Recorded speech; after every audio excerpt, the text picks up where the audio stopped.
Good morning, toppers. I call my students as toppers because I expect them to be the toppers. In my previous class, from page number 83, I had told you how to find out the conductivity of water indirectly and theoretically. So you can see this video which I had sent earlier.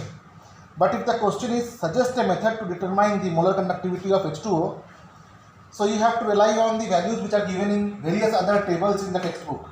Like first of all, you will find out the molar conductivity of HCl, molar conductivity of NaOH, you will neutralize that, molar conductivity of NaCl. So all these three values, if it is known to you, then only you can apply Kohlrausch's law to find out the molar conductivity at infinite dilution of water.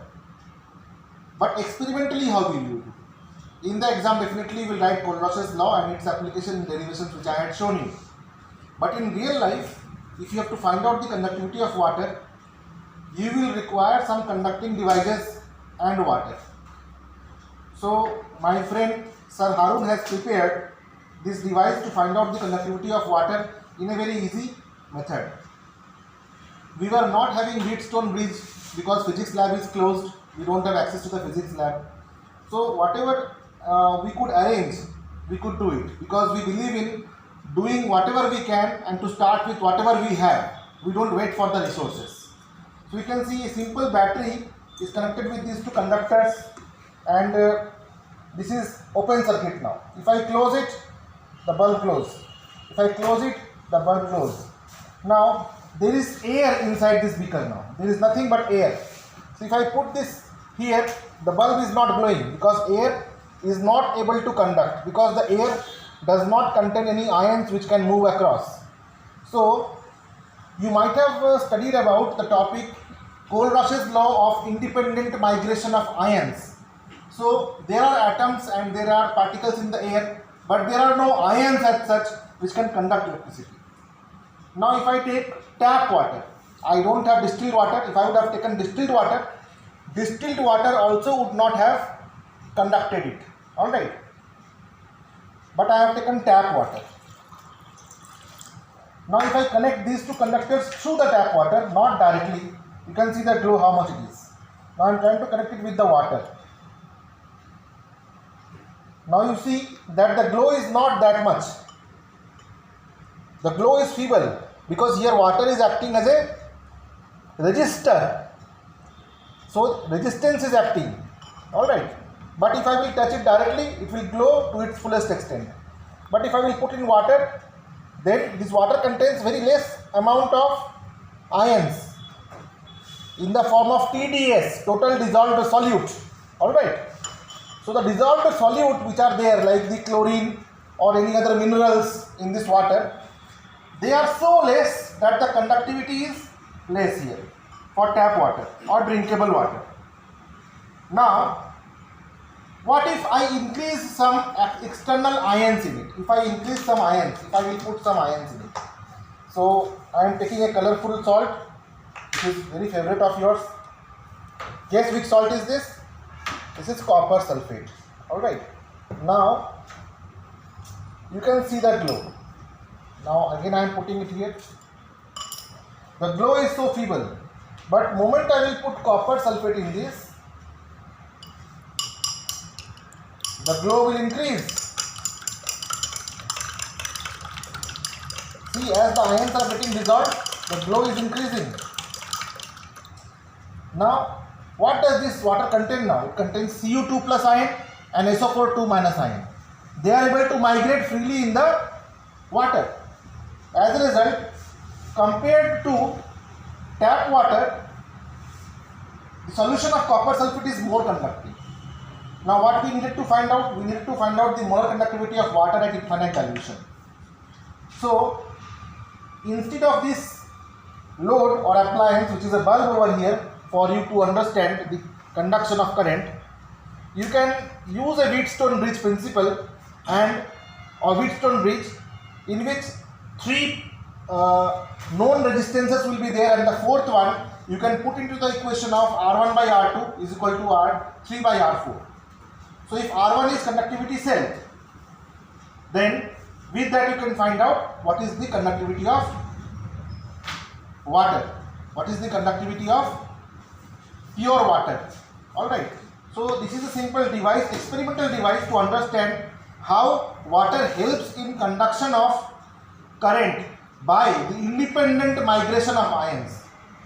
Now I have another salt. What if I put a combination of salt then? Now I am increasing the concentration of salt.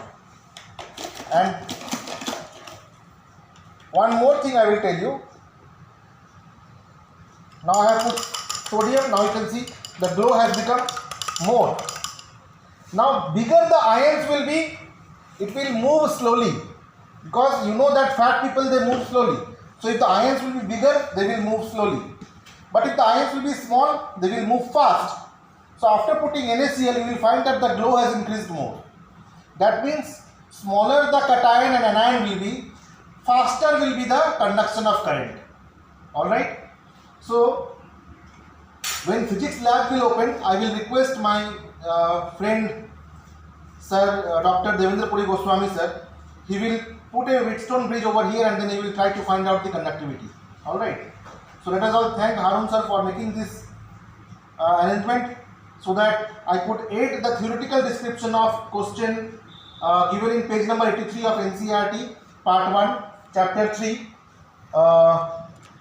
based on molar conductivity and Kohlrausch's law. There was a numerical which had to be found out in a theoretical manner, and here we are using a practical manner to understand about the conductivity of pure water, tap water, contaminated water, ionized water. Alright, so as number of ions will increase, conductivity will increase. Now what will happen if I put the whole jar of copper sulfate in this? Now I am not going to do that. People will scold me for wasting it. Now if I put the whole copper sulfate over it, then what will happen?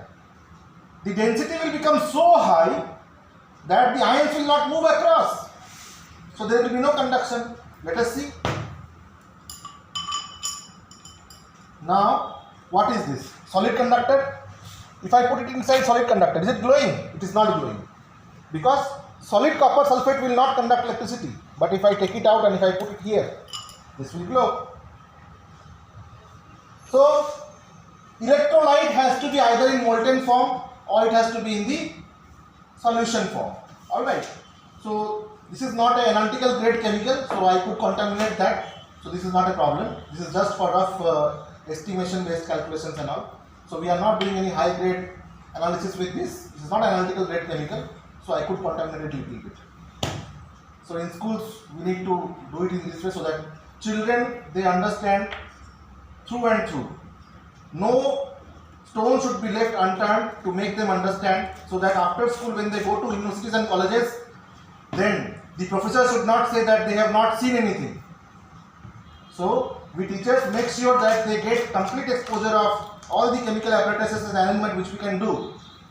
So this thing cannot be, this thing is not required to be purchased. You can do it using a glass at home, using a battery at home, using a home at home, wires at home. So all these things you can do and learn at your home itself. So this solution you will not get in any kind of portal. This is originally done with your IQ, by applying it in the form of practical methods, so that you can apply science in your real life, rather than only to learn how to write correct answers by mugging up the answers from your guidebooks or reference answers in so many online portals available. Alright. So I don't believe in putting up the same content for you to learn, because there are so many contents there already. So there is no point rediscovering the wheel again and again. So I will be giving you the extra edge.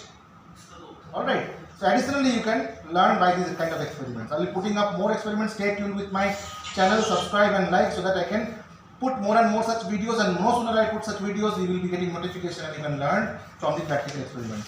Thank you.